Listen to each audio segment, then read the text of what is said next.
Press का परमेश्वर के अधिक पवित्र नाम को स्तुति और महिमा हो। इस पवित्र दिन में हम और एक बार परमेश्वर की आराधना करने के लिए परमेश्वर ने सौभाग्य दिया, इसके लिए मैं पूरा धन्यवाद स्तुति करता हूँ और आप सबको इस पवित्र आराधना में हृदय से स्वागत करता हूँ। मुझे अत्यंत खुशी है कि आज सुबह हमारे साथ डॉक्टर शेरिन चलिया हमारे बीच में है, उसके लिए मैं परमेश्वर का धन्यवाद करता हूँ।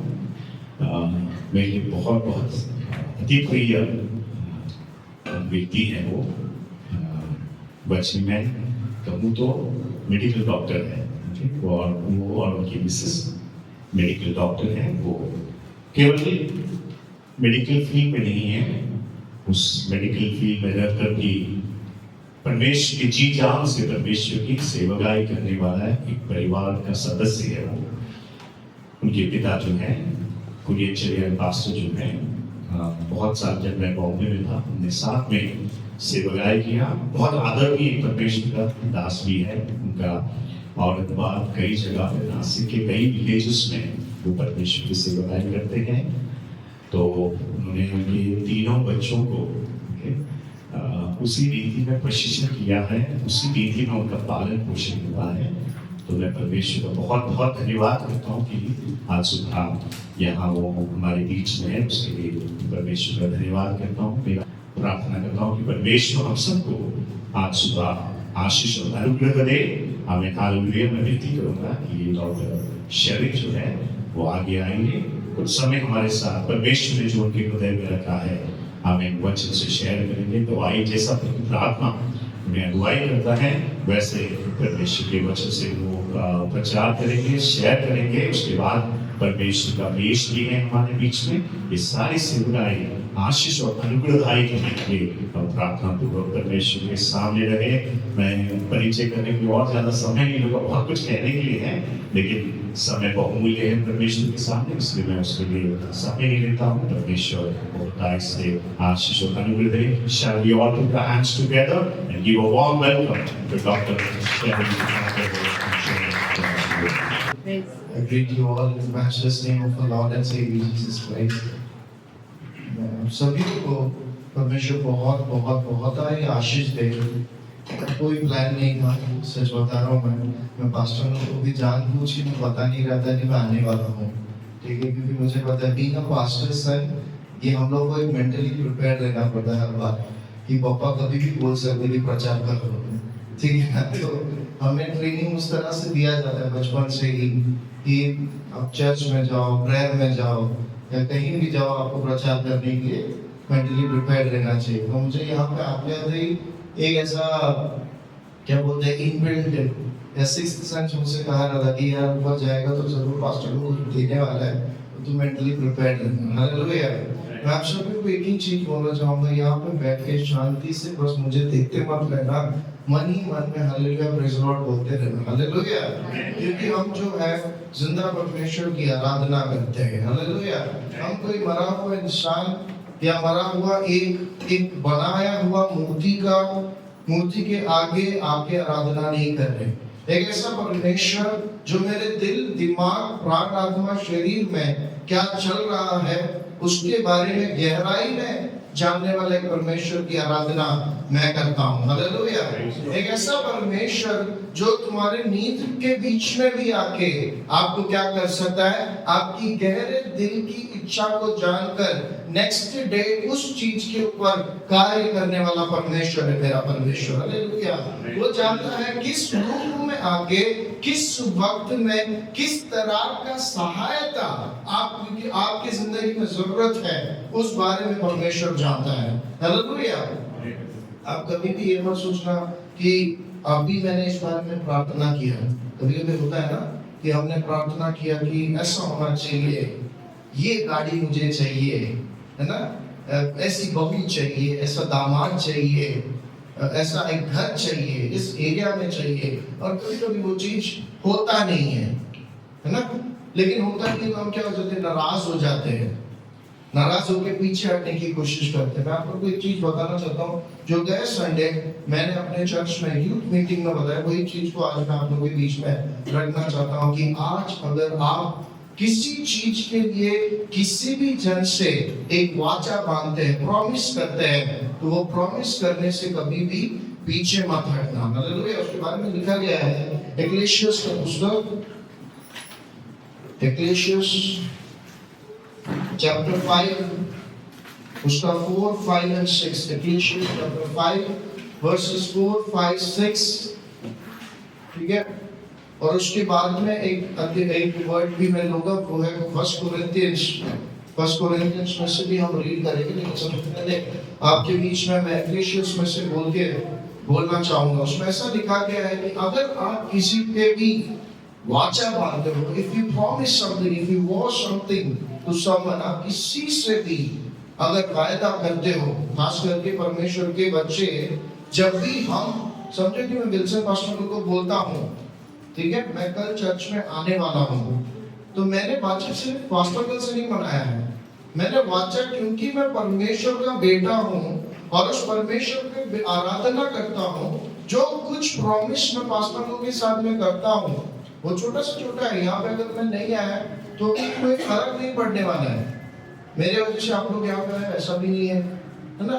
तो मैं अगर नहीं आया तो भी कोई प्रॉब्लम नहीं है, लेकिन प्रॉब्लम ये है कि मैंने परमेश्वर के सामने पास्टर से प्रॉमिस किया है कि मैं चर्च में आऊंगा, और मैं अगर वो छोटा सा प्रॉमिस करने से अगर हट जाता हूँ तो परमेश्वर क्या कहता है, मैंने जो प्रॉमिस तेरे साथ किया ना, मैं वो भी नहीं करूंगा, क्योंकि मेरे निगाह में, in my sight you are guilty of sin, आप पाप किया हुआ तरह से हो, क्योंकि आपने जो प्रॉमिस, छोटा सा छोटा प्रॉमिस जो आपने किया था, वो प्रॉमिस भी आप क्या नहीं किया, निभाया नहीं आपने। हालेलुया। तो एक बात जो जितने जन मेरी आवाज सुन रहे हैं आज सवेरे, आपको ये समझना है, अगर तो छोटा सा छोटा भी एक वादा, एक प्रॉमिस किसी से भी करता हूँ, चाहे वो शायद 5 रुपीस के लिए होगा, शायद 5000 रुपीस के लिए होगा, शायद एक बहुत बड़ा अमाउंट के लिए होगा, या किसी मैं करूंगा बोल के एक चीज के लिए होगा, लेकिन किसी कारणवश हम पीछे हट जाते हैं, किसी भी कारण से। मे बी अपना फाइनेंशियल कंडीशन ऐसा नहीं है कि आप उस वक्त में वो चीज को फुलफिल नहीं कर सकते, तो उसमें परमेश्वर क्या कहता है पता है, कि अगर ऐसा है तो वादा करो ही मत। If that is a condition कि तुम वो फुलफिल नहीं कर सकते हैं, आपके हाथ में वो कंडीशन नहीं है कि आप वो फुलफिल नहीं कर सकते, तो please do not go ahead, आप उस चीज को वायदा ही मत करो। क्लियरली कहा गया है। उसके बाद क्यों मैं ये चीज करने से पीछे हटूं, या फिर अगर मेरे हाथ में वो कंडीशन फुलफिल करने का अगर क्या बोलते हैसियत नहीं है, तो मुझे क्या करना चाहिए, उसके बारे में अगर मैं करता नहीं हूं तो उसके बारे में लिखा गया है 1 कोरिन्थी उसका 10वां अध्याय, 1 कोरिन्थी 1 Corinthians chapter 10 verses from 31 and 32। 1 कोरिन्थी 10 उसका 31 और 32 में से लिखा गया है, whether therefore you eat or drink or whatsoever you do, do all to the glory of God. Give none an offense, neither to the Jewish, nor to the Gentiles, nor to the church of God. आप जो भी खाते हो, जो भी पीते हो, देखो हम इंडियन होने के नाते एक चीज आप लोगों को बोलना चाहता हूँ, है ना, हम इंडियन हैं, एंड ऑफ द डे कुछ भी करो, है, पासपोर्ट में सब कास्ट में क्रिश्चियन लिखा गया है, लेकिन नेशनलिटी हम इंडियन नहीं लिखते। ऐसा कोई है कि बोलते हैं मैं फॉरेन हूँ, फॉरेनर हूँ? नहीं, सब लोग अच्छे ठीक, सब एकदम शांत, एकदम मतलब बहुत कंसंट्रेशन के साथ में मुझे सुन रहे हैं, वेरी गुड। लेकिन मैं चाहता हूँ स्माइल के साथ में बैठना, ठीक है, कोई भी इतना सीरियस लुक मत देना मुझे, मैं कुछ गलत बोल रहा ऐसा मुझे लगता है, ठीक है। आप मेरे साथ स्माइल करते हुए बैठना, स्माइल करने से क्या होता है ना, बहुत अच्छा लगता है। यहाँ पे बहुत दर्द हो जाता है, तो स्ट्रेस में हम देखते हैं ना, यहाँ पे बहुत दर्द होता है। जब भी फाइल किया ऐसे स्ट्रेस में बैठे, अभी स्माइल किया, यहाँ पे थोड़ा सा रिलैक्स हुआ कि नहीं हुआ या नहीं हुआ? मैं जब तक आप बाहर नहीं बोलोगे मैं छोड़ूंगा नहीं, मास्टर मीडिया से बैठा हूँ मैं। जब तक आप मैं नहीं बोलोगे, हालेलुया नहीं बोलोगे, पास्टर पापा मेरा छोड़ता नहीं, हर विश्वासी को ये बात पता है, इसलिए लोग स्टार्टिंग से एंड तक हालेलुया बोलते बैठते हैं। हालेलुया।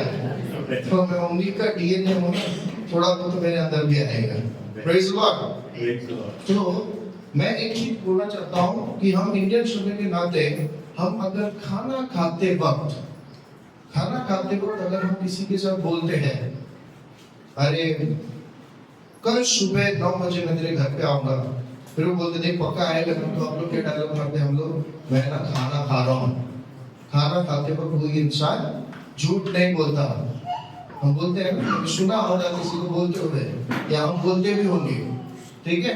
तो यही चीज मैं आप लोगों को बोलना चाहता हूँ, बाइबल ने ये चीज बहुत साल पहले ही बोल दिया है कि देख भाई जो भी आप खाते हो, देख बहन जो भी आप पीते हो, ठीक है ना, उसके द्वारा उस पार्ट टेकिंग में, जैसे हम अभी लॉर्ड सपर लेने जा रहे हैं, ठीक है, ये खाते पीते वक्त अपने दिल और दिमाग में या प्राण आत्मा शरीर में ऐसा कहीं पर भी ऐसा एक छोटा सा खोट है जो लग रहा है कि यार ये लेने से मुझे सही नहीं लग रहा है, तो किसी से टच मत करना।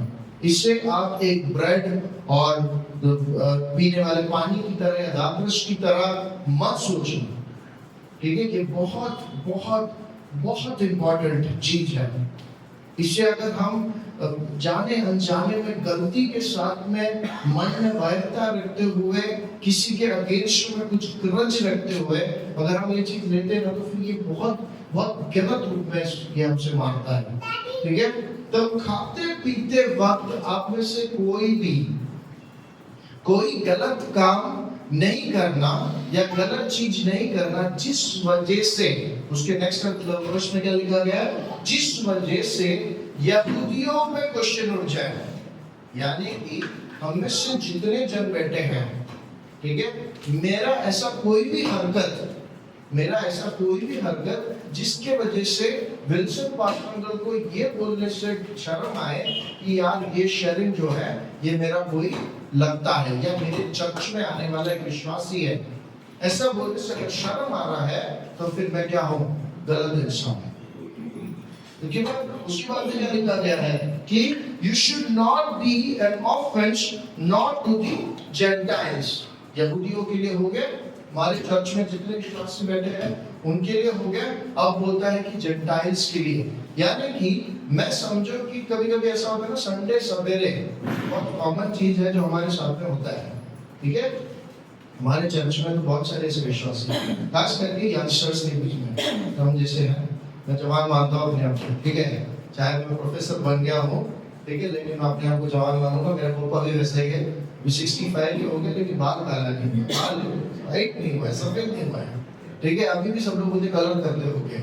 अभी रिसेंटली वो केरला गए थे उमरा कन्वेंशन के लिए, ठीक है, तो सारे मेरे रिलेटिव जो है सब लोग आके बोले पापा पास्टर कुछ मत चाहिए तो पक्का ब्लैक करके रखा है अपने बाल को। मैं पापा आज तक ब्लैक करते नहीं, हम लोग भी दाढ़ी लेते पापा चिल्लाते तो स्टाइल भी लगे रखना पड़ता है, क्योंकि जनरेशन के साथ में मैंने ग्रो भी लगा है ना, वो हमारा थियरी चलो ठीक है। सो हम लोग ऐसा था कि मैं ये बोल रहा था कि कैसे हिंदूज के लिए, ठीक है ना, अभी कैसा है कि हम यंगस्टर्स सवेरे सवेरे बोलते सैटरडे को हम मन सोच के रखते हैं कि संडे हम ये शर्ट पहनेंगे। आज सवेरे शरीर जो है मैंने प्लान किया था कि मैं एक शर्ट पहनूंगा, ठीक है, और वो पहन के मैं चर्च में आऊंगा। संडे सवेरे जैसे ही मैं उठा, पहला चीज क्या है, पानी नहीं आ रहा है, तो मैंने बोला नहाऊं कैसे, तो फिर मैं नहाए बिना चर्च में नहीं जाऊंगा, ठीक है। फिर पानी आया कहीं से तो नहा लिया, नहाने के बाद में इस्त्री करने गया तो लाइट नहीं है, बोला इस्त्री नहीं है तो मैं शर्ट कैसे इस्त्री करूं, तो मैं बिना इस्त्री किए वो मैं चर्च में नहीं जाऊंगा। फिर चलो लाइट भी आ गया तो इस्त्री करने के लिए लगा दिया, इस्त्री किया तो थोड़ा जल गया, बोला अरे जला हुआ शर्ट पहन के कैसे जाऊं, है ना। ये सब रीजन बोल के भाई हमारे पास दूसरा शर्ट तो है ही नहीं। संडे के दिन में मेरे पास में दूसरा शर्ट और पैंट है नहीं, वही शर्ट पहन के जाएंगे। फिर मूड ऑफ हो जाता है, फिर किसी के साथ झगड़ा हो जाता है, फिर जहाँ पे हम रहते हैं उस पॉइंट से इमैनुअल स्कूल तक पहुंचने के बीच में किसी के साथ में झगड़ा हो जाता है, फिर कुछ चाय बराबर नहीं मिलती है ना। इन सब रीजंस की वजह से हम लोग क्या कर देते हैं, चर्च में आने से रुक जाते हैं। और जितने हमारे फ्रेंड्स रहते हैं जो हमें ध्यान से देख रहे हैं, हमें लगता है भाई साहब हम ही शाने हैं, ठीक है ना, हमसे ढेर शाने इस दुनिया में पड़े हुए हैं, ठीक है ना।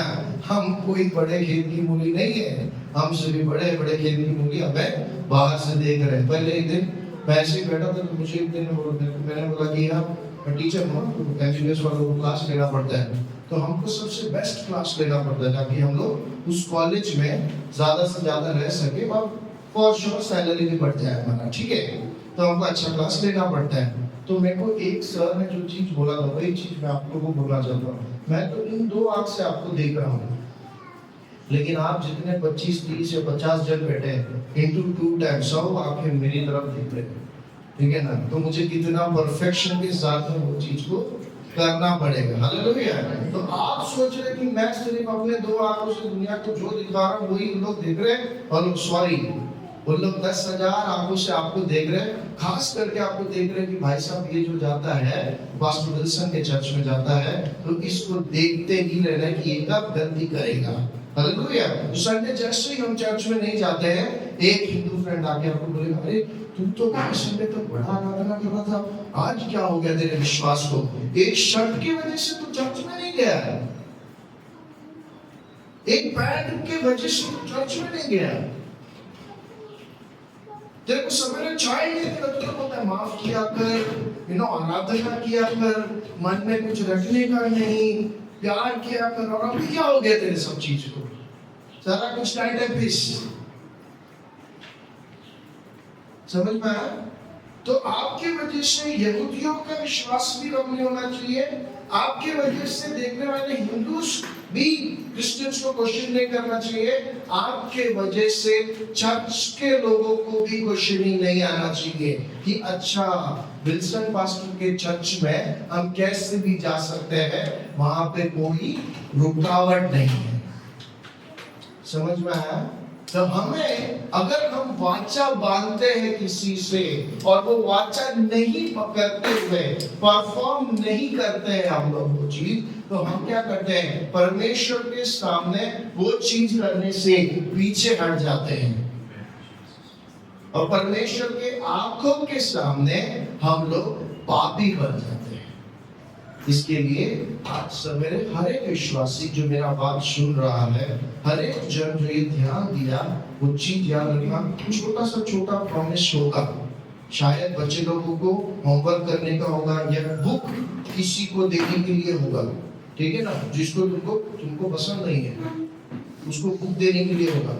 प्रॉमिस किया है तो बुक दे देना। प्रॉमिस किया है कि मैं चर्च में छोटा सा फैन दूंगा, तो कुछ भी हो जाए दे देना। अगर नहीं होता है ना तो प्रॉमिस ही मत करो, प्रॉमिस ही मत करो। पास्टर को बोल रहे, पास्टर साहब मैं अगले साल आपको एक बाइक लेके देना चाहता हूँ, और आप नहीं दे सकते तो प्रॉमिस ही मत करो। अपने स्कूल में अपने टीचर से, हाँ टीचर मैं ये चीज करूंगी करके बोलने के बाद में वो चीज करने से पीछे नहीं हटना है, चाहे वो हिंदू हो या यहूदी हो या चर्च का कोई एक इंसान हो, विश्वासी हो।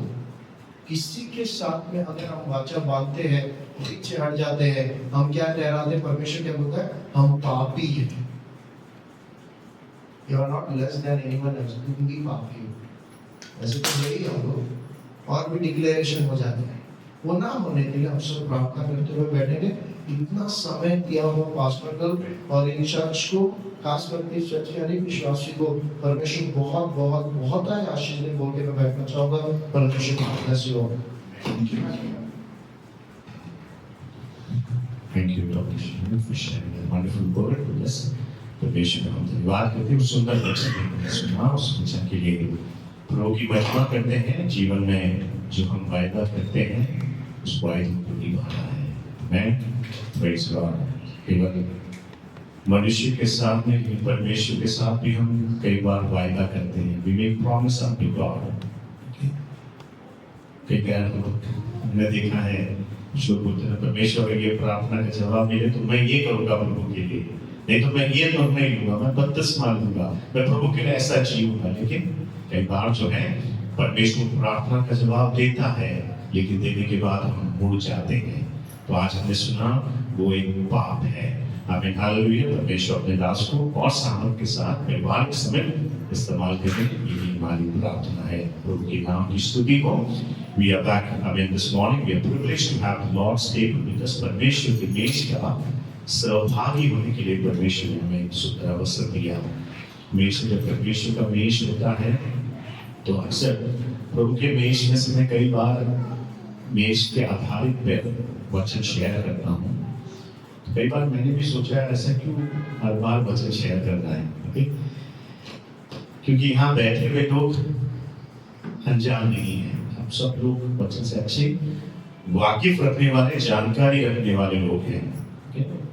लेकिन फिर भी मैं ये वापस से शेयर करता हूँ क्योंकि ये विषय बड़ा गंभीर है। okay? आप एरोप्लेन में यात्रा किया है? yes. हर बार यात्रा करते हैं तो एक चीज कॉमन है, क्या मालूम है? इंस्ट्रक्शंस। अगर आप 100 बार भी एक महीने में यात्रा किया होगा तो भी 100 बार इंस्ट्रक्शन सुनाई देगा। क्यों? Because it is very important. तो इसलिए जब भी हम परमेश्वर के मेष के सहभागी होते हैं तो निश्चय परमेश्वर की मेष की गंभीरता को हम जानकर उसके बारे में मैं हमेशा शेयर करना चाहूंगा। मैं आज सुबह समय की कमी से जल्दी से इस विशेष की इस मेष की श्रेष्ठता को बोलकर आमीन हालेलुया प्रभु की मेष में से सहभागी होने के लिए प्रभु हमें सहायता करे। आमीन। What the state is about, okay, ये मेष क्या है? देखो, जब आप लूका की मरकुस की सुसमाचार 14 अध्याय, मरकुस की सुसमाचार 14 अध्याय 12 से लेकर 16 वाक्य, लेकिन समय की कमी से सब नहीं पढ़ेंगे, 12 और 13 वाक्य जरा पढ़े। मरकुस की सुसमाचार, Mark's Gospel, chapter 14, words 13 and 14. So he sent out 2 of his disciples and said to them, "Go into the city, and a man will meet you carrying a pitcher of water. Follow him, and wherever he goes in, say to the master of the house." Read verse 12. Yeah. Now Verse on the 12. first day of the unleavened bread, when they killed the Passover lamb, his disciples said to him, "Where do you want us to go and prepare that you may eat the Passover?" So he sent out 2 of his disciples and said to them, "Go into the city, and a man will meet you carrying a pitcher of water. Follow him. And wherever he goes in, say to the master of the house, 'The teacher says, where is the guest room in which I may eat the Passover with my disciples?' Then he will show you a large upper room furnished with bed, and there make ready for us." आमीन। Praise the Lord. परमेश्वर के नाम की स्तुति हो। आमीन। यहाँ हमने पढ़ा हुआ वाक्य जो है, यीशु मसीह के चेले अगर प्रभु यीशु मसीह से कहता है, "Lord, where shall we prepare the Passover for you?" आपके लिए पेसहा की तैयारी हम कहां पर करना है? तो यीशु मसीह उनसे कहता है, तुम 2 व्यक्ति चेलों को कहते हैं, तुम नगर में जाओ, तो नगर में जाओगे तो एक व्यक्ति घड़ा लेकर पानी भरते हुए जाते हुए तुम देखोगे। उस व्यक्ति से कहना है, स्वामी के लिए कमरा कहाँ है? तो वो व्यक्ति तुम्हें ले जाएगा और वहां के मालिक से कहना कि स्वामी के लिए पेसहा के लिए कमरा चाहिए, और वो तुम्हें एक अपर रूम दिखाएगा जहां पर पेसहा की तैयारी तुम करना है। प्रभु यीशु मसीह के साथ 6 लोग पेसहा का तैयारी करने के लिए एकत्र हुआ करके हम देखते हैं। बाइबल में पेसहा के लिए एक तैयारी है, पैसोवर के लिए एक तैयारी जरूरी है। सारी बातें वर्णन करने के लिए समय की कमी से मैं वहां पर नहीं जा रहा हूं, लेकिन पेसहा ऐसे ही कोई भी शामिल नहीं हो सकता है। No one can take part of the Lord's table with an unprepared heart. जीवन में बिना तैयारी के कोई भी आकर इस मेष में से सहभागी नहीं हो सकता है। Get my point?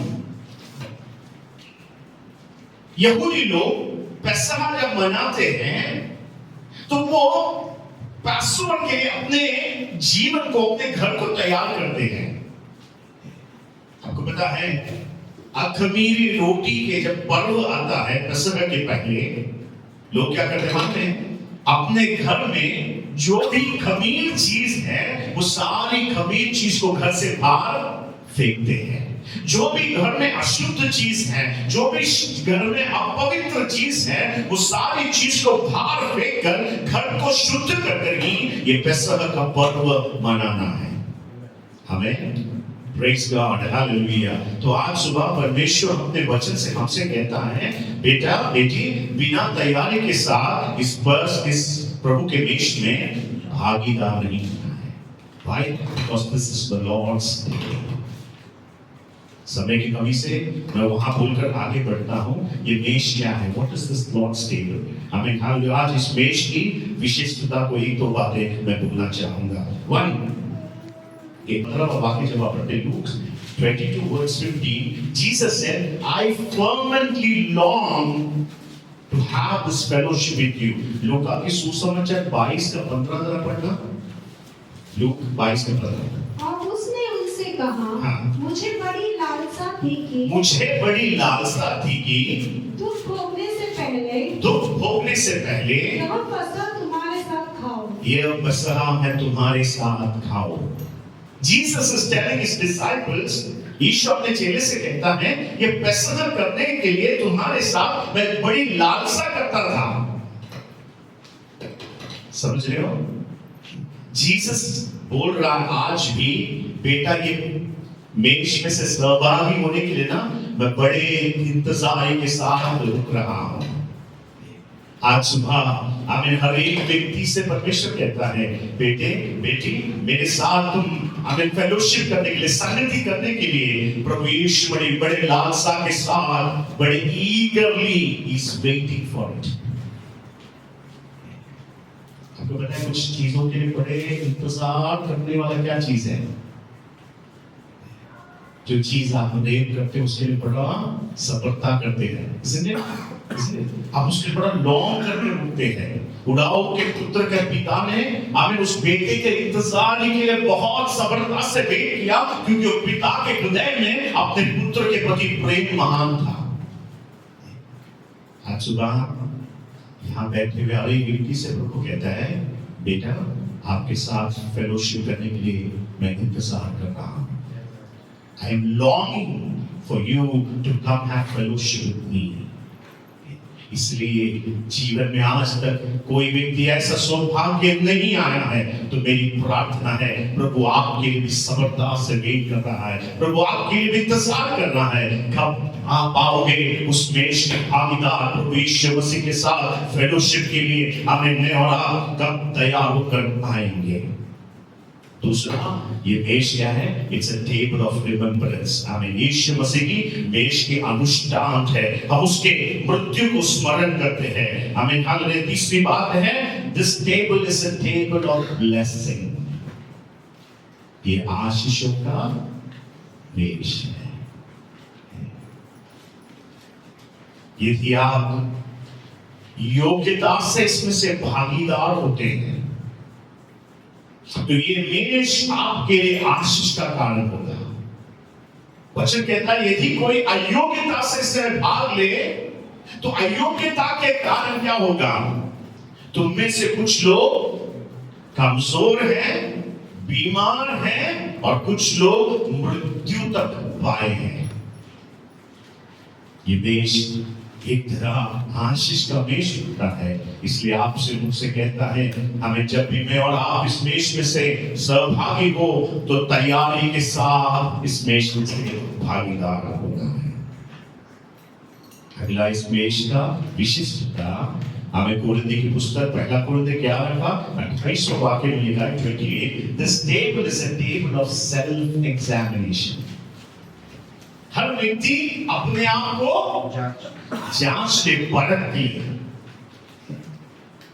जब आप इस मेज के सामने आते हैं तो अपने जीवन को जरा परखना, प्रभु मेरे हमें हाल पिछले दिनों में मेरे जीवन कैसा था, मैं कैसे प्रभु के साथ चाल चलन चला, मेरे जीवन में कई घटी कमी आए हैं, तो आज सुबह प्रभु मुझसे माफ करना, अपने पुत्र यीशु मसीह के लहू से मुझे और एक बार धोकर शुद्ध करने के लिए प्रार्थना पूर्वक इस मेज में से सहभागी होना है।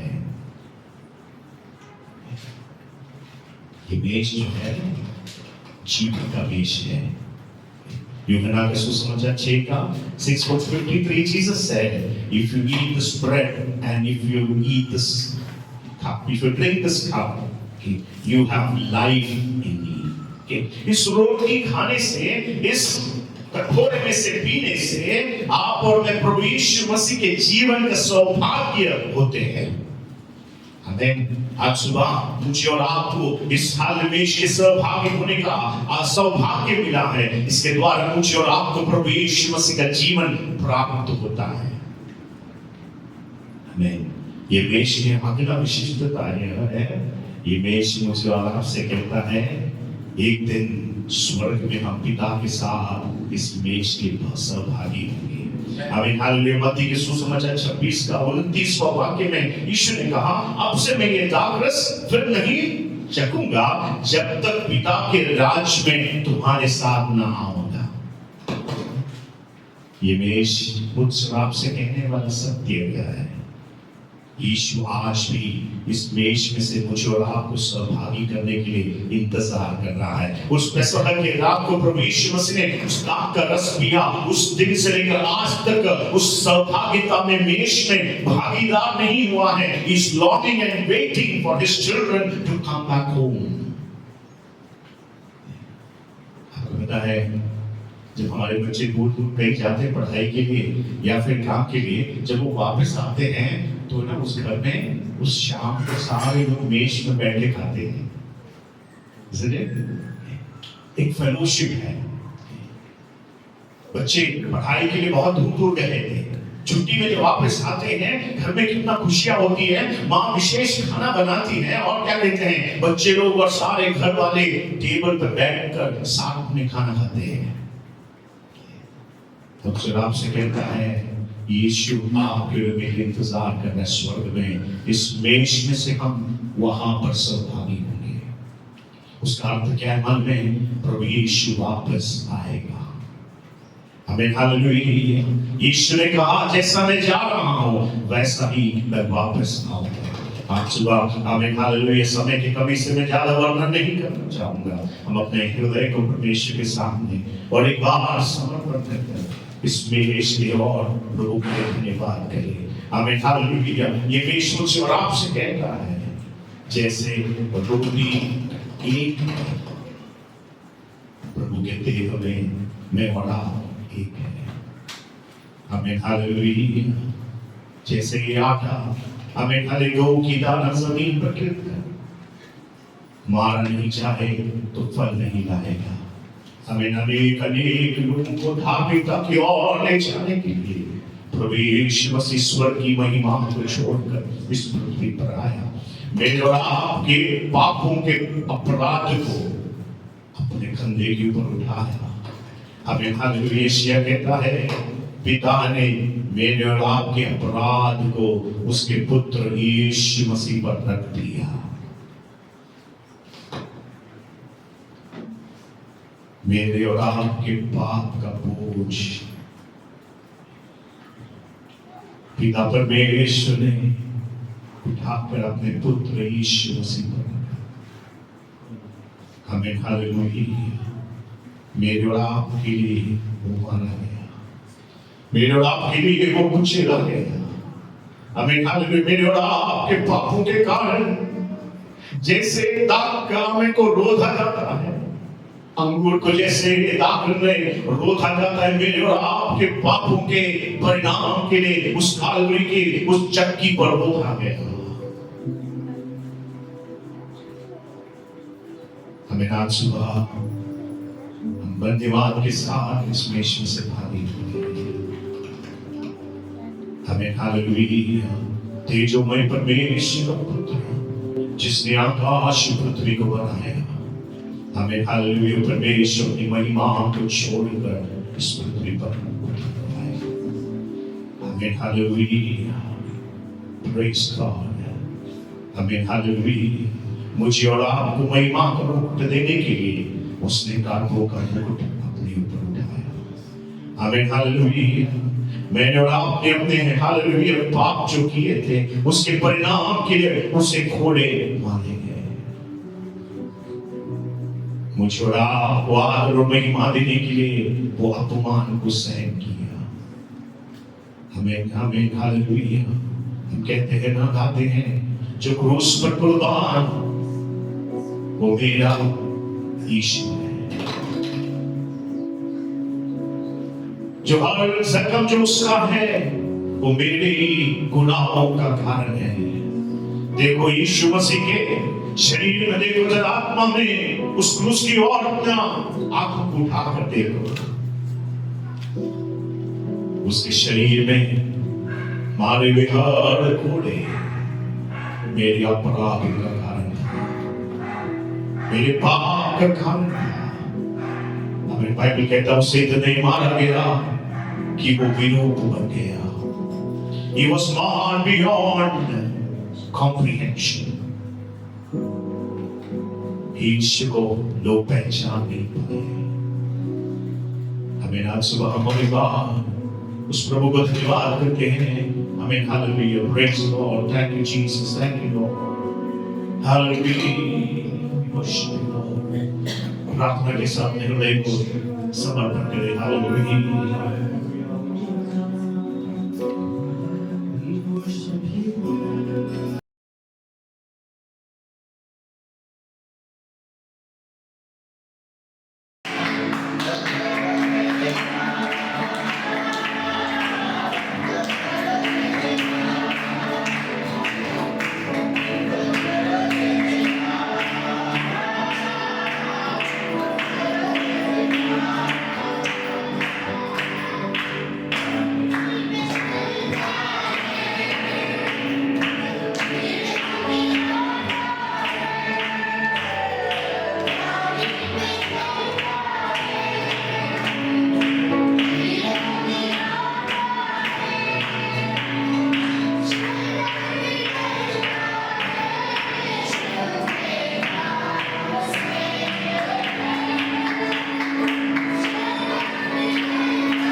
Everything has bread, praise the Lord. The Lord bless you and keep you.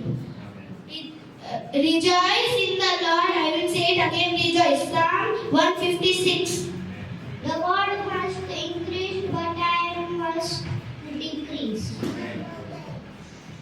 The soft answer turns away wrath, but the harsh word stirs up anger. The tongue of the wise is not ready, but the mouth of the fool pours out foolishness. The eyes of the Lord are in every place, keeping watch of the evil and the good. A wholesome tongue is the tree of life, but the preservedness in it breaks the spirit. Amen. Proverbs chapter 15, verses 1. Shall we pray for all the dear children? बच्चों के लिए विशेष प्रार्थना करें। Gracious, loving Father, Lord, we thank you for this dear ones, Lord. We commit them into your wonderful hands. Father, we pray that you bless them, O Lord.